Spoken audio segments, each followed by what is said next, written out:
Hey guys, welcome to Shadow Skull Studios. It's Raven Wolf, and today we're going over Muldrotha Mill. Terrible, it's evil, don't do it, or build this deck and just be everybody's villain.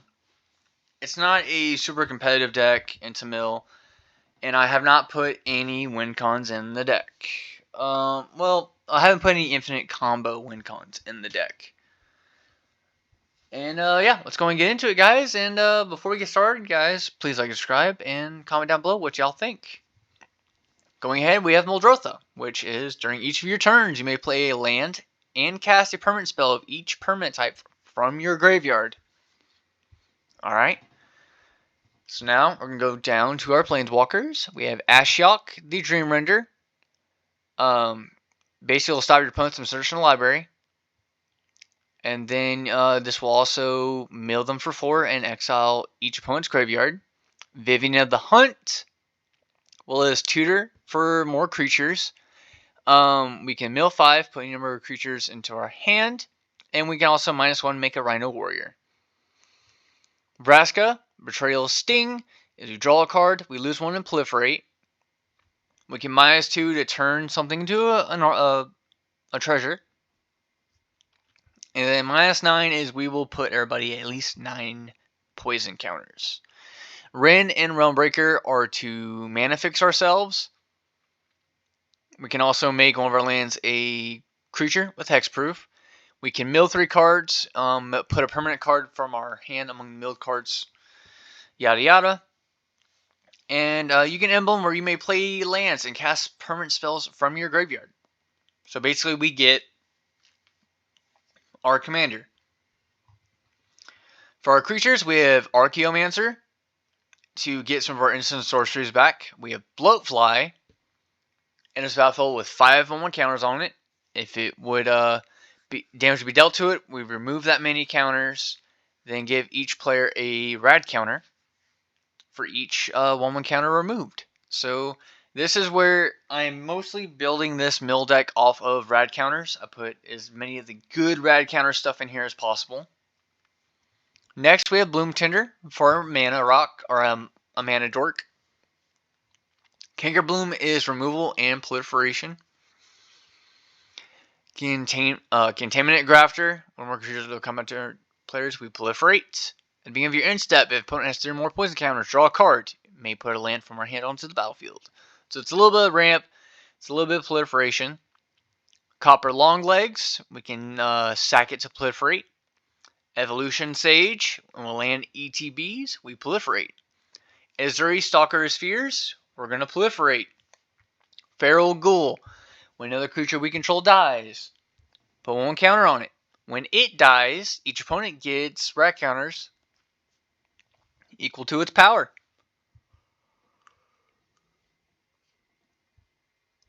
Flex Sailor, when we cast a non-creature spell, proliferate. Glowing One, when deals combat damage to a player, they get 4 rad counters. When they mills a non-land card, you gain 1 life. So it's a little bit of life gain, and we get a little benefit off the mill. Gravecrawler is to cast it back from our graveyard, and we can sack it. Infesting Rad Roach. Can't block. When it deals combat damage to a player, they get that many rad counters. When they mill an on-land card, if it's in your graveyard, we can return this to our hand. So we'll get it back. Myalert Queen. When there's battlefield, target player gets 2 rad counters. When 1 or more non-land cards are milled, draw cards, then put a 1/1 counter on Myalert Queen. And this is only once per turn. But yeah. This will hopefully get really big. And it's an ETB trigger, which I really care about. Raw Troubleshooter. Once during your turn, so you may cast a spell from 1 cards in your graveyard that were milled this turn. Each player mills 1 card. So it's kind of like a recycling deck, but to permanently mill our opponents. Repository Scarab. Exploit. When it exploits, return target instant or sorcery card from your graveyard to your hand. It's another Archaeomancer. Rollusk Apex Hybrid. There's a battlefield. Sorry about that. I've been really tired today. Put 2 counters on another target creature you control. When it dies, proliferate twice. Sakura Tri-Builder is to tutor for lands. Screeching Scorch Beast. When it attacks, each player gets 2 rad counters. When more non-counters are milled, you create that many 2/2 zombie mutant creature tokens. Do this only once each turn. Right. Shieldred is basically is removal for our opponents, but also milling our opponents and making them discard. Strong, the Brutish Thespian. When is dealt damage, you get 3 rad counters. And put 3 moment counters on Strong. You gain life rather than lose life from radiation. Tato Farmer. When a land enters battlefield under your control, you may get 2 rad counters. Put your land in a graveyard that was milled this turn onto the battlefield under your control, tapped. Basically, it's just a good way to get more lands, ramp out. Master Transcendent. Enters battlefield, target player gets 2 rad counters. Put target creature card in a graveyard that was milled this way onto the battlefield under your control. It's a green mutant with base power 33. It will lose all the colors and creature types. Wow. Wise Mothman. When it enters the battlefield or attacks, each player gets a rad counter. When one or more non-land cards are milled, put 1 counter on each up to X target creatures, where X is the number of non-land cards milled this way, so we can at least go wide and big at the same time. Thrumming Bird is for proliferation.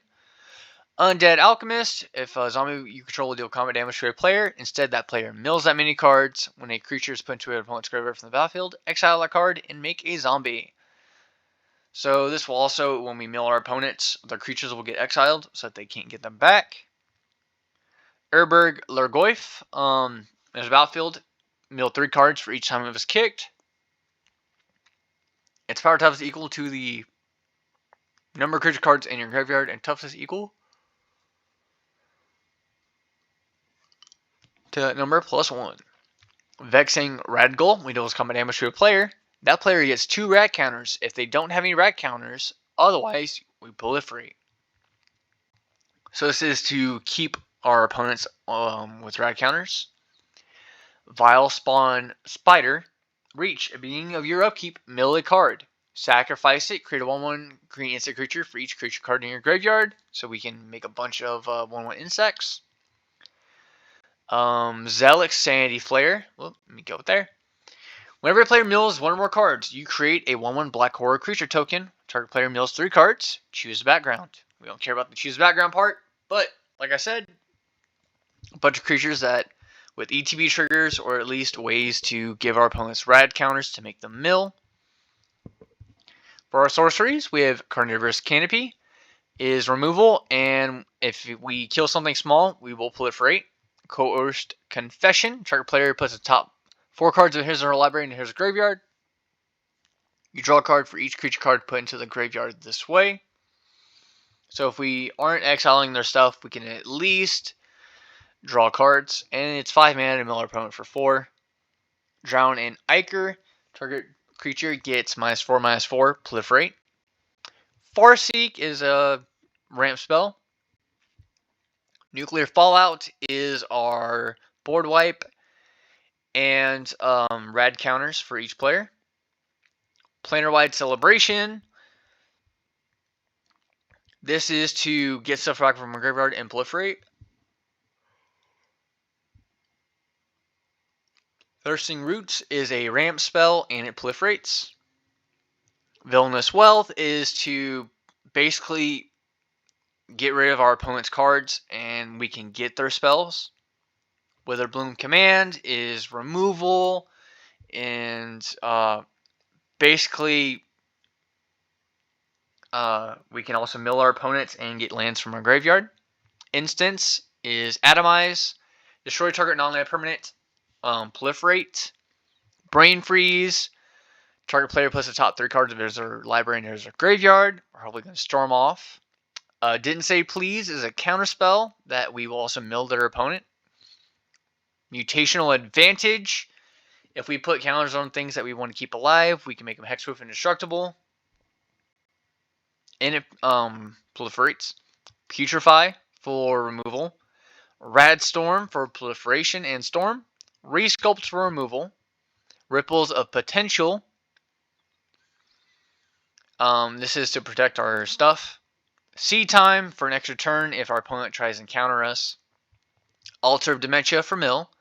Altar the Brood for mill. Arcane Signet for Mana Rock. Astronaut's Altar for ramp and to sack our things that we want to get back. Commander Sphere for Mana Rock. Helm of Obedience. I think I did do an infinite combo. So Helm of Obedience with Leyline of the Void will go infinite. We will exile our entire opponent's library.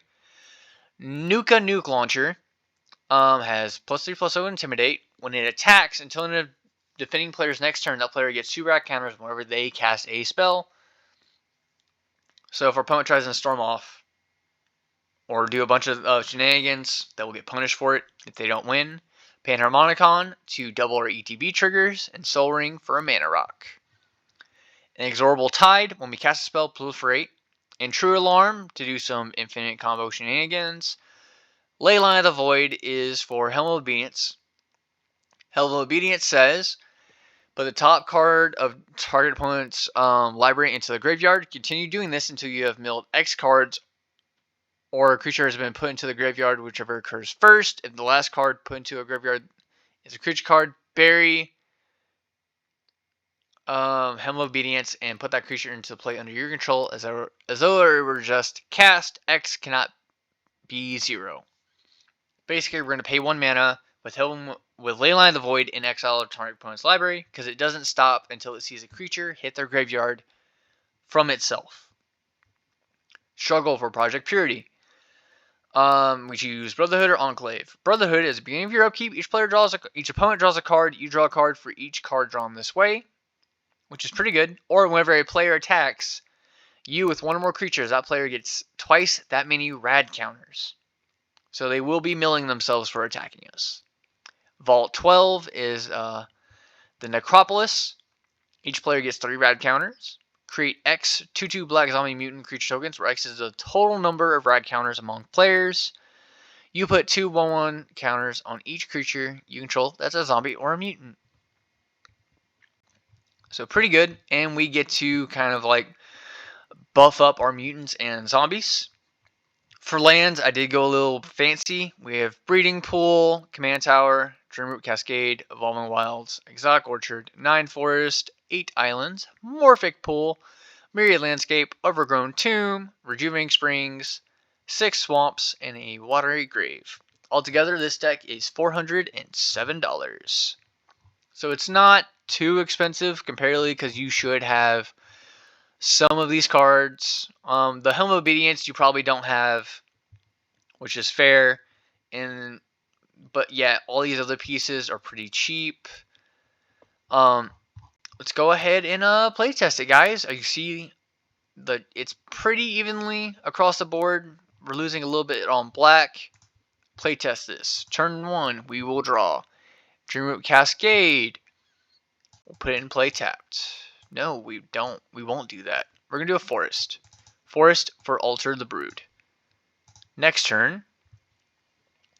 Thirsting. No, we're going to play a Swamp. This will mill our opponents. Then we're going to cast Cankerbloom, milling our opponents. Next turn. What would we like to do? We're going to do a Myriad Landscape. Milling our opponents.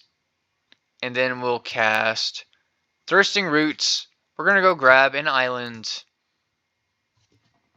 Type that in. Island. Close and shuffle. And put in your hand, then shuffle. Yep. Next turn, what we want to do is we're going to play an island.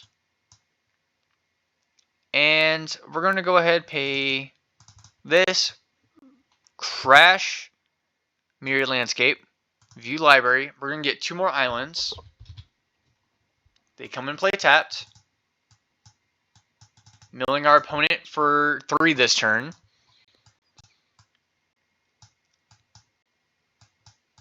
Sadly, we did not have Leyline of the Void out, but that is fine. And we still have Cankerbloom for removal, and it's only turn 4. Next turn, We're going to do Dream Root Cascade, milling our opponents. We're going to tap our mana. We're going to cast Muldrotha, milling our opponents, even unless they counter it, which is fair. This is turn 5. Boom. Forest. We could do Animize for removal, but we don't have anything proliferate. We could go and equip Nuka Launcher to Kinkerbloom just for the attack. There's a bunch of things we could do. Let's actually cast Vivian. And then we'll -1 her. Add a token. Rhino Warrior to mill our opponent for 1. And we've got a pretty good escape. We still pay 1 into Kinkerbloom. Let's go ahead and restart. Pretty strong start. For this one, we'll draw our card. Actually, no, we don't. We're going to mulligan that. That's a bad hand. Here we go. That's a good hand. We'll draw for turn. We'll do an island. Next turn, we're going to do a forest. Kinkerbloom. Next turn, we'll do forest into Wren and Realmbreaker. And then we'll go ahead and +1 it.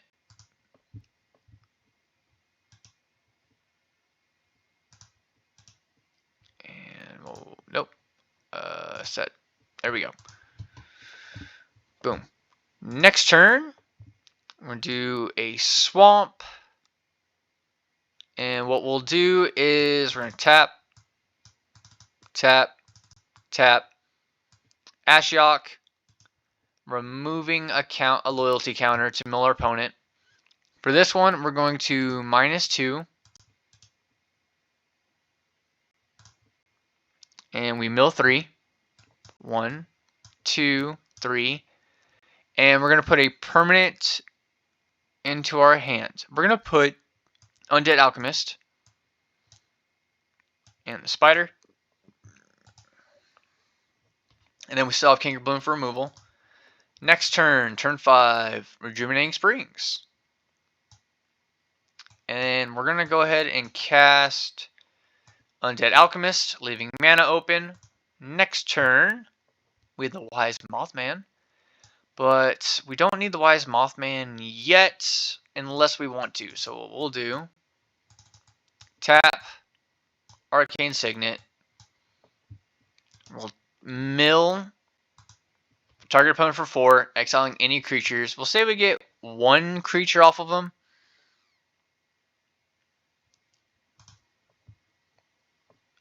No zombie?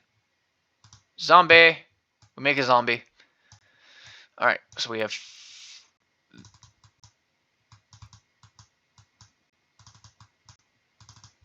Arcane Signet. Boom, Wise Mothman. Each player gets 2 rad counters. We'll do there. I don't know how to get rid of those. That's fine.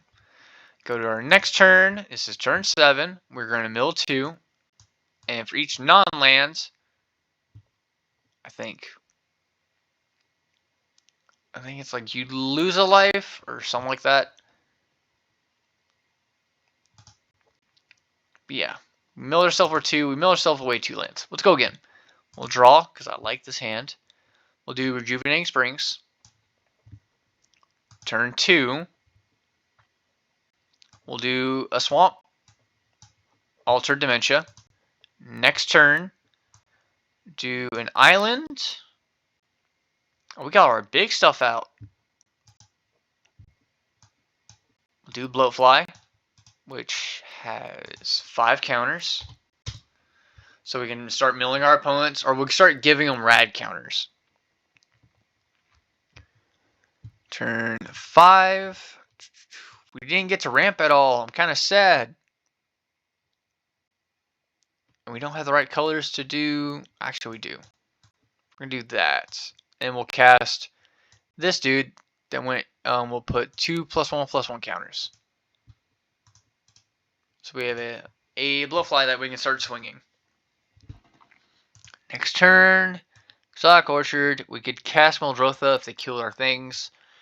We could also cast Inexorable Tide. We can start doing other stuff because we could also do this. We could also, if they swung and we blocked, we could sack to mill our opponent for 4, and we proliferate the rad counters. Let's go one more time. Yes, we'll do this. We'll get Leyline in the Void out immediately. Draw a card for turn. Morphic Pool. Next turn, turn 2. Forest into Arcane Signet. 3. Play a Forest. Can't really do anything there. Next turn. We'll cast the Wise Mothman, getting 2 rad counters. And then we'll say whatever our opponent's mill will get exiled. Turn 5, we're going to go ahead and cast our commander. Oh, no. We don't get Radstorm. No, I think I had Radstorm. We'll say it's milled. There we go. And then we draw a card for turn. It's Helm of Obedience. Basically now we kill one of our opponents if it doesn't get countered. Because what we'll do is that. Helm of Obedience. Pay the 1 if it doesn't get countered. And we will kick a player outside the game. Because we're going to exile their entire library. And then we're going to swing Mothman. Getting 2 rad counters.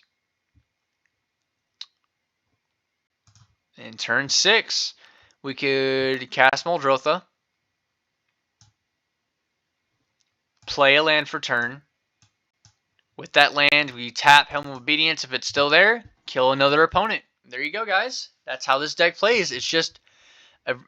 it plays pretty consistently, as you've seen. We've only had to mulligan like twice in a couple games. But like, yeah. Going in another one. This is a bad hand as well. So, yeah. But, yeah. Usually, not bad.